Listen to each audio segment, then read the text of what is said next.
Bonsoir mes petits poulets. Oui, ce soir j'ai fait un lâcher de cheveux. Je me suis même lavé les cheveux pour vous. Et vu, ça pousse. Hein. Bon, pour l'instant, je garde cette coupe de... Comment on dit? Labrador? De chien de berger? Oh, je sais plus, vous savez, les chiens... Les épagnols, voilà, je garde ma coupe d'épagnols. J'ai assorti mon vernis, hein, Agathe, à mon pull rose. Essayons de faire harmonie. Je vous présente un livre magnifique, aussi beau que mon nez. Si le nez... C'était quoi? Si Cléopâtre n'eut pas un tel nez, la face du monde en eût changé. Un truc comme ça cherché. En gros, si Cléopâtre n'avait pas eu le nez qu'elle avait, le monde aurait été différent. Et bien si moi j'avais eu un nez... Bref, on s'en fout. Je vous présente Cléopâtre de Natasha Solomons aux éditions HarperCollins. Déjà, admirez-moi cette brillance. Regardez, c'est beau. Hein, ça me donne envie de chanter une petite chanson, et vous aussi. C'est le lion de Cléopâtre, c'est le roi des animaux, du courage à quatre pattes et de l'esprit. Alors ça, zéro. La chanson que chantent les servantes de Cléopâtre quand elle va faire son bain de lait dans Astérix Mission Cléopâtre, version du dessin animé. Oui, parce que dans la BD, ça chante pas en général. Admirez-moi ce jaspage, papyrus. Nous sommes en Égypte, vous avez bien compris. J'adore l'Égypte, comme beaucoup de Français. Je rêve d'aller en Égypte, voir les pyramides, voir les sphinx. Le sphinx au nez cassé par Obélix, enfin. Si vous lisez Astérix, vous le saurez. Dans Mission Cléopâtre, justement, puisque Obélix escalade une grande statue et fait tomber le nez. Du coup, tous les petits sculpteurs en bas, qui font les petits souvenirs, tic, tic, tic, tic, tic, ils cassent le nez du sphinx pour pouvoir les vendre aux touristes, puisque Obélix vient de casser le nez. Bref, comme les Français, je suis fascinée par l'Égypte depuis toujours. Je suis allée voir les momies égyptiennes au Louvre, je suis allée voir les momies égyptiennes au British Museum, j'aimerais aller voir les momies égyptiennes au Caire. Bon, en attendant, je suis tombée sur cette petite beauté. Je remercie Karine qui me l'a envoyée de sa bibliothèque. C'est le destin de Cléopâtre. Qui était-elle, cette femme de légende, cette égyptienne qu'on disait sublime? Était-elle sublime? Je ne sais pas. Et puis il y a le serpent dans l'histoire de Cléopâtre, et puis il y a César. Nous découvrons au début de cette histoire Cléopâtre qui est la fille de Pharaon. Un pharaon fatigué, un pharaon qui commence à se faire envahir par les Romains, un pharaon qui commence à ne plus gérer du tout son pouvoir. Mais il emmène sa fille, parce qu'il veut demander de l'aide, justement. Non, attendez. Je sais plus s'il vient me demander de l'aide aux Romains, je l'ai lu un petit instant. Oui, c'est ça, il va à Rome pour demander de l'aide. Mais il ne sait pas s'y prendre. Et Cléopâtre se dit, oh là là là là, papa ne sait pas y faire, etc., etc. Et bientôt, son père disparaît. Et c'est Cléopâtre qui va être sur le trône. Elle doit épouser son frère. Hein? Oui, à cette époque-là, c'est un peu étrange, n'est-ce pas? Mais c'est autorisé. Donc elle épouse son frère Ptolémée. Mais Ptolémée est une petite brute. Et Cléopâtre est très intelligente. Elle a le sens du pouvoir, elle a le sens des choses. Mais une femme au pouvoir, il y a des complots, il y a des intrigues. C'est difficile. Et bientôt, elle comprend qu'elle va devoir faire alliance. Alliance avec César, ce grand vainqueur. Cet homme tout-puissant. Doit-elle faire alliance dans une relation avec lui? Oui, parce que l'histoire a retenu une histoire d'amour. Mais était-ce une histoire d'amour ou une histoire d'alliance et de pouvoir? Natasha Solomons nous présente tout ça dans un roman, on va dire à lire à partir de 13 ans, qui fait environ 400 pages, qui se lit très bien, qui nous plonge dans l'Égypte antique. Et ma foi, on aime ça. Mais je vais pas commencer par le début, ce n'est pas grave. Je vous ai demandé, en vous présentant un coloriage la dernière fois, lors du dernier gazouillis, avec quel auteur rêveriez-vous de... Quel auteur rêveriez-vous... On recommence. Quel écrivain, quelle autrice aimeriez-vous rencontrer? Rêveriez-vous de rencontrer? Et quelques-uns d'entre vous m'ont répondu, je vous donne des réponses. Daphné nous a dit Fonkinos, l'auteur de La délicatesse. Je vous recommande, c'est très doux. Rose nous a dit Stephen King, le maître de l'horreur. D'ailleurs, Stephen King a dit récemment qu'il n'avait jamais imaginé un truc aussi horrible que Donald au pouvoir aux États-Unis. Méditez. Félie nous a dit Émile Zola, bien sûr, l'auteur de Germinal. l'auteur des Rougon-Macquart. Foulque nous a dit Agatha Christie, Mort sur le Nil. Les 10 petits nègres qui maintenant sont édités sous Ils étaient 10. Mathilde nous a dit Malika Ferjouk, une autrice jeunesse, Les 5 sœurs. Céline nous a dit Dickens, bien sûr, Oliver Twist. David Copperfield, c'est immortel ça, c'est le Londres des Pafonds, c'est le Londres du petit peuple, c'est le Londres des enfants qui essayent de s'en sortir dans ce monde de brutes et crasseux. Marianne nous a dit Paolo Cognetti, l'auteur italien des montagnes, que Rose aime bien d'ailleurs. Coucou Marianne et Rose. Et moi, hein, ben moi je ne sais pas, parce que j'aime tellement d'auteurs que c'est difficile de choisir. J'aurais sûrement dit Victor Hugo. Ça devait être un homme passionnant, à la fois dessinateur, politicien, auteur, homme de conviction, l'auteur génial des Misérables, de Notre-Dame de Paris. Je pense qu'on aurait eu plein de choses à se dire en prenant un petit café à côté de Notre-Dame. Et actuellement, oui, parce que prenons un auteur vivant, n'est-ce pas? Taylor Jenkins Reid, l'autrice américaine dont je vous rabats les oreilles. Je pense que c'est quelqu'un de très intéressant. Et puis, il y a tellement de gens à rencontrer. N'hésitez pas à me redire en commentaire si vous n'avez pas répondu. Quelle personne, quel auteur, quelle autrice aurez-vous? Rêveriez-vous, j'arrive pas avec cette phrase, de rencontrer? Continuons, reprenons avec les albums jeunesse. Oui, c'est l'heure de la sieste, enfin se reposer. Sibylle Delacroix chez Mijade. Déjà, admirez-moi. Les dessins. Alors, c'est du crayon, Marianne? C'est du pastel? C'est du crayon pastel? Nous sommes avec... On ne sait pas son nom d'ailleurs.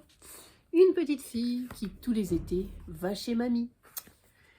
Et puis mamie, elle fait de la peinture chez mamie. Puis il y a toujours la sacrée heure de la sieste. Vous savez, la sieste des enfants après le déjeuner. La sieste des adultes, parce qu'ils se reposent pendant que les petits dorment. Enfin, ils essayent. Petit aparté, Aurore, 5 ans, ne fait plus la sieste. Dommage.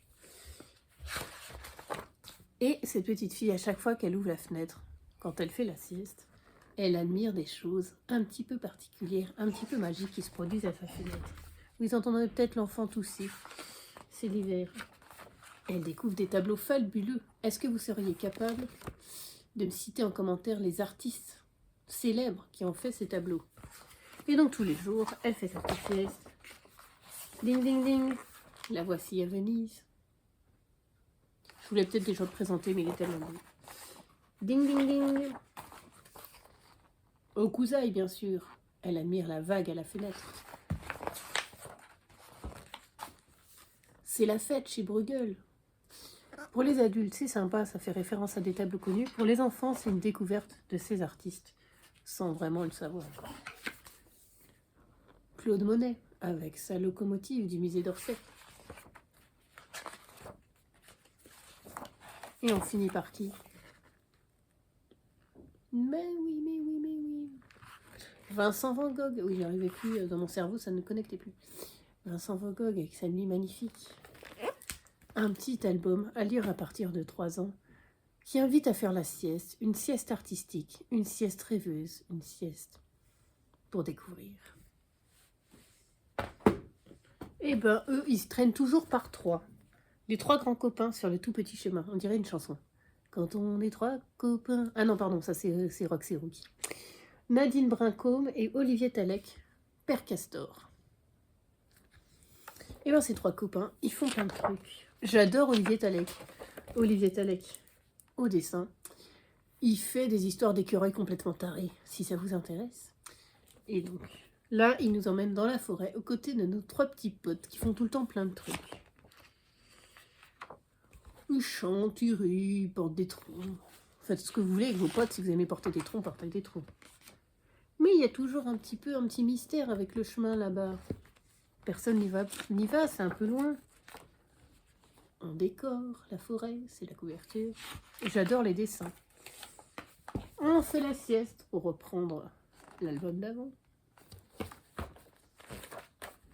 Les saisons passent, c'est l'automne. On se jette des feuilles. On patine ou on essaye de patiner sur le lac gelé. D'ailleurs, en ce moment, c'est les Jeux Olympiques d'hiver à Milan-Cortina. Je suis fan, et je suis fan de patinage artistique. J'ai déjà vu plusieurs sessions, et le saut à ski, et le surf des neiges, mais oui Emma, ou le snowboard, n'est-ce pas?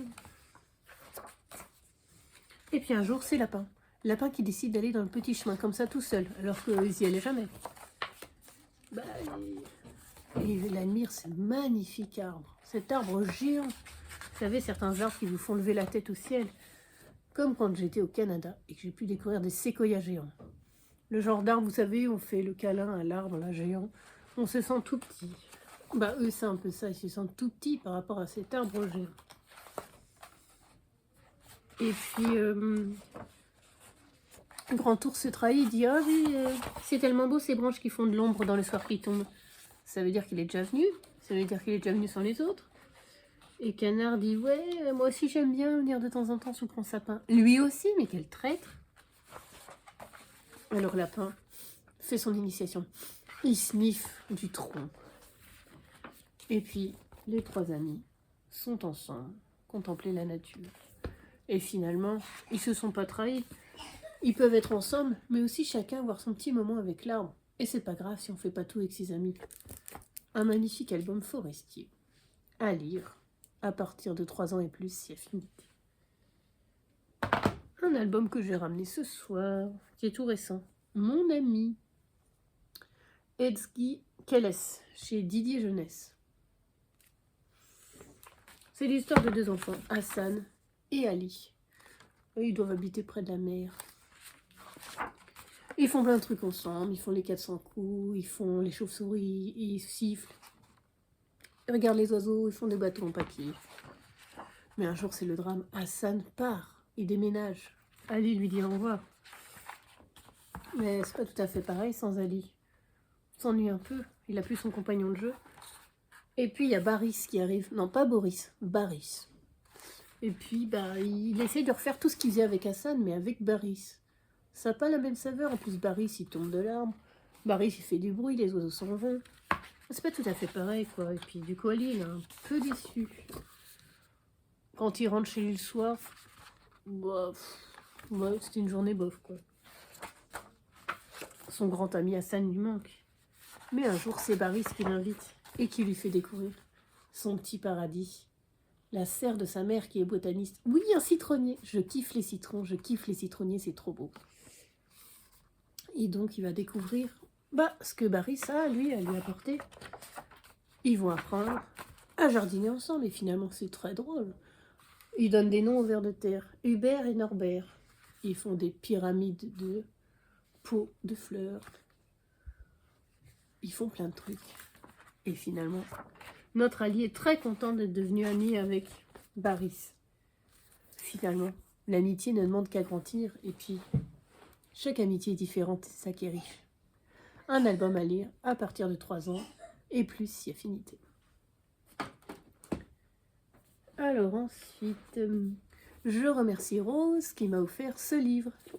Je suis Romane Monnier, pas moi, elle, enfin bref, de Delphine de Vigan aux éditions Gallimard. J'adore Delphine de Vigan. Elle a écrit No et moi. No et moi, c'est l'histoire de Louise, je crois, Lou, qui doit faire un exposé, là, genre 13 ans, un truc comme ça, je l'ai lu il y a longtemps. Et puis, en fait, elle rencontre No. No, c'est une jeune fille SDF qui a environ 19 ans. Et puis Lou, elle vit dans les beaux quartiers. Et puis, elle décide que, No, faut qu'elle habite chez elle, quoi, parce qu'elle peut pas rester dans la rue. Et donc, elle dit à ses parents, on va héberger No. Et puis, c'est en plus, entre guillemets, c'est un peu son sujet d'étude. C'est un peu bizarre à dire ça, mais voilà. Sauf que, le temps passe. Et Lou va se rendre compte que, on peut pas forcément sauver les gens. Elle peut pas gérer la vie de No comme elle aimerait. Elle, Lou, No, elle a sa vie à faire. No, elle a son caractère. No, elle a son passé. Elle a ses souffrances, elle a ses faiblesses, elle a ses secrets. Et Lou peut pas tout décider pour elle, parce qu'elle trouve que ce serait mieux qu'elle ait une autre vie. C'est un très beau roman, No et moi, que je vous recommande fortement, qui a été adapté au cinéma avec des actrices très talentueuses. Qu'est-ce que j'avais lu d'autre? Les heures souterraines, ces 2 personnages, Mathilde et je ne sais plus qui.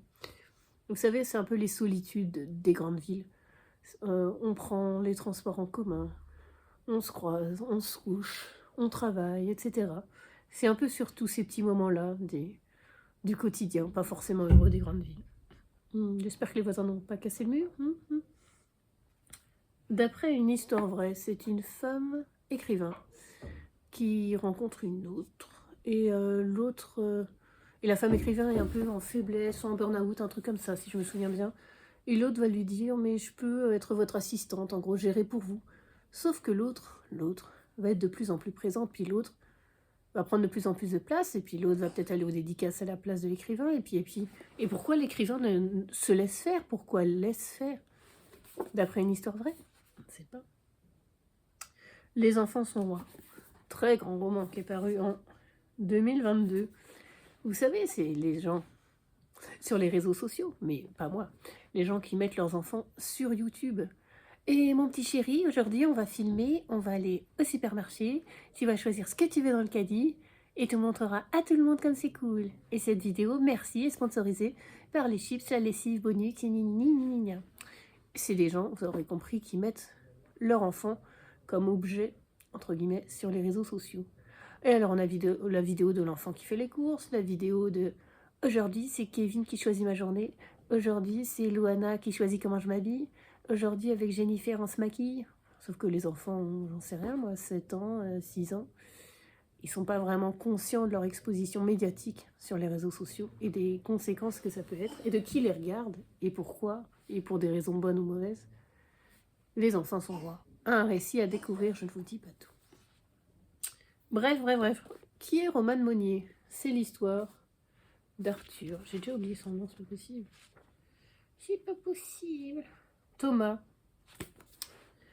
Thomas va à une soirée dans un bar, et puis quand il revient chez lui, il prend son portable.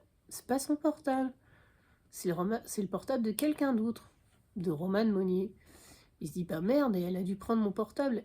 Moi j'ai besoin de mon portable. J'ai toute ma vie sur mon portable, vous savez. Hein. Et donc, il réussit quand même à contacter cette fille en disant bah, vous s'est trompé, vous avez pris mon portable, j'ai le vôtre, j'en ai besoin, machin truc. Et elle dit bah, ok, je vais vous rendre le vôtre. Donc elle vient, elle lui rend le vôtre. Et le mien, gardez-le.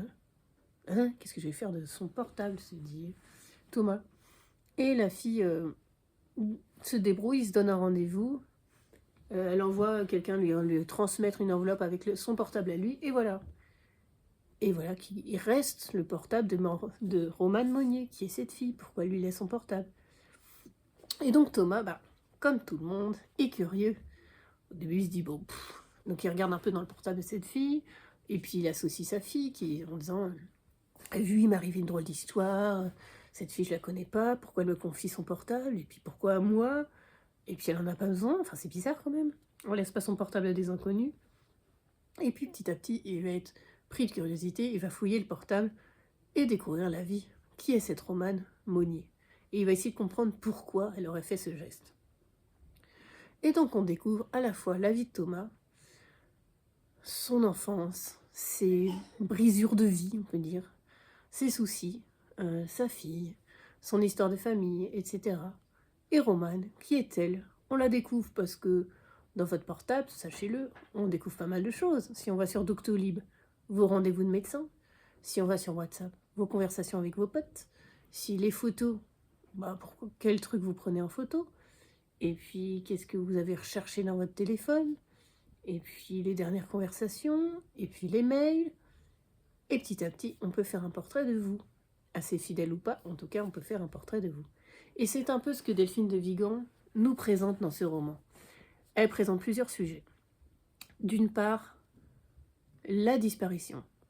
Les gens, chaque année en France, je ne sais plus le chiffre, j'aime pas les chiffres, des gens adultes choisissent de disparaître, c'est-à-dire de quitter leur vie, ciao leurs proches, ciao leurs amis, ils se barrent. Alors c'est difficile de quitter son existence, son quotidien plutôt, pour se réinventer ailleurs à l'heure des réseaux sociaux où on a trace de tout ce qu'on fait partout.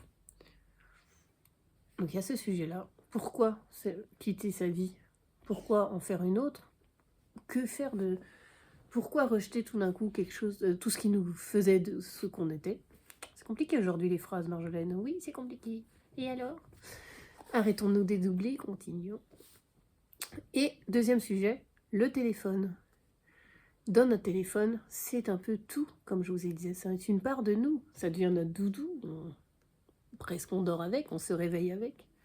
On discute, on prend des photos, on a notre santé, on a notre vie bancaire, on a notre vie amicale, on a nos conversations, notre agenda. C'est énorme, énorme. Surtout depuis que c'est un smartphone. Je vais vous lire 2 passages. Donc merci Rose de m'avoir offert ce livre. J'adore cette autrice. J'ai beaucoup aimé ce roman. Encore une fois, Delphine de Vigan tape juste. Elle tape juste avec sa sensibilité. On sent quelqu'un de très sensible, je pense, derrière. Son très bon style, moi j'aime bien. Et des sujets percutants, comme là, l'identité et les téléphones. Romane Monnier a disparu. Ce n'est plus seulement une hypothèse, c'est désormais une certitude. Romane Monnier s'est soustraite au monde dans lequel elle évoluait, laissant ses proches sans reproche, sans adresse, sans explication. Peut-être a-t-elle entamé quelque part une existence nouvelle, commencée. Peut-être s'est-elle inventé une autre identité, un autre personnage. Peut-être s'est-elle foutue en l'air au fin fond d'une forêt. Elle lui a confié son téléphone, à lui, un type qu'elle n'avait jamais vu, qu'elle avait à peine regardé parce qu'il était là, juste à côté d'elle, parce qu'il avait posé le sien sur la table, parce que c'était le même modèle, parce qu'il parlait de vérité. Cela paraît fou, insensé, mais l'hypothèse est plausible. L'homme avec lequel elle avait rendez-vous avait peut-être refusé de prendre le smartphone ou bien s'était révélé d'une piètre fiabilité. Et Romane ne pouvait confier son téléphone à l'un de ses amis proches sans lui faire part de ses intentions. Elle s'en est donc remise au destin, à la bonne pioche, au risque de se tromper, au risque de tout perdre. Elle a confié son téléphone au hasard, laissant Thomas le choix de le vider pour l'utiliser ou le revendre, ou de le garder intact. Elle a dit s'il vous plaît. Elle lui a donné son code pour qu'il prenne la mesure de ce que le téléphone contient. Un tas de souvenirs, de rencontres, de malentendus, de tentatives d'éclaircissement, de disputes et une courte histoire d'amour. Elle n'a pas eu le courage de tout effacer, toutes ces traces. Peut-on partir ainsi en supprimant tout derrière soi? Peut-être, se disait-elle, qu'elle aurait envie un jour de revoir ses photos. 5000 clichés dont elle n'a vraisemblablement aucune sauvegarde puisqu'elle a vendu son ordinateur. De retrouver les coordonnées de ses contacts, de relire ses échanges avec ses parents ou avec ses amis. Peut-être était-il impossible pour elle de renoncer de manière définitive à tout cela. Elle a choisi, lui, au hasard, s'offrant ainsi la possibilité un jour de revenir en arrière, de revenir sur ses pas. Si Nathan a raison, il est donc lui, Thomas, le dépositaire officiel de sa vie passée. Mais ce soir-là, de retour chez lui, alors que Thomas fait les 100 pas dans son appartement sans parvenir à s'asseoir, lui vient la certitude que le téléphone contient autre chose, quelque chose qu'il n'a pas encore trouvé. Et un autre passage. Nos smartphones s'enrouleront autour de nos poignets, s'accrocheront comme des pins à nos vêtements ou seront implantés dans notre corps. Nous serons en lien avec la Terre entière, mais nous aurons perdu la capacité de nous parler et de nous écouter. Nous ne serons plus capables de nous accrocher sur des connaissances communes, des informations communes, ni même sur des faits simples minimaux. Nous n'aurons plus aucune certitude, nous ne saurons plus où poser notre regard ni à qui accorder notre confiance. Nous choisirons nos dieux, nos idoles, nos chapelles, et devrons les suivre aveuglément. Nous ne pourrons plus dire « il faut le voir pour le croire ». Et nous serons nostalgiques du temps où cette expression signifiait quelque chose. Nous devrons apprendre à vivre dans un monde privé de vérité. Lisez, je suis Romane Monnier. Alors, des petits goodies. Un nouveau pour ma collection. Le pingouin. Il y a marqué quoi? Always cool. Oui, il est toujours cool ou toujours froid, frais. Bah oui, parce qu'il vit au froid. Le stylo Legami. Et un coloriage pour les vacances de février. Ma bulle cosy. Cette fois-ci, c'est pas Jade Summer, c'est Coco Wayo. Et cette fois-ci, il n'y a pas de personnage. Ah, ou très peu. C'est des univers à colorier. La chambre. Vous avez le vendeur de fruits. Donc, à chaque fois, des petits univers. Qu'est-ce que nous avons d'autre? La bibliothèque, bien sûr. Qu'est-ce qu'il y a encore? J'essaie de vous trouver un truc cool. Une chambre cosy. Plein de petits détails à colorier. Pour se détendre, elle a fait aussi un Noël tout doux et Adorable Petit Monde. Et c'est aux éditions Dessin et Tolera. Voilà, 9,95 € de détente. Et si on parlait musique, maintenant on pourrait gazouiller un peu de temps en temps le gazouillis sonore. Une nouvelle nouveauté dans les gazouillis. J'ai revu le film Chicago avec mon mari. Je l'avais jamais vu. Chicago, cette comédie musicale. Oui, je l'ai acheté en réduction à Gibertruc, je pense. Chicago, comédie musicale avec Renée Zellweger, avec Richard Gere, Catherine Zeta-Jones. Des musiques magnifiques, une histoire de prison, de trahison, de femmes et de mensonges. Superbe BO. J'aime les musiques de films, en dehors des comédies musicales. The Night Before Christmas, Tim Burton. Oui, l'étrange Noël de Mr. Jack. Superbe chanson. Et si, dans le monde d'Halloween, Jack le squelette découvre Noël. Il découvre un jour Noël dans le village à côté et il se dit « Je vais faire Noël à Halloween !» Sauf qu'il le fait à la mode Halloween. Donc les cadeaux seront monstrueux. L'ambiance sera flippante. Mais gentiment flippante, Jack n'est pas mauvais.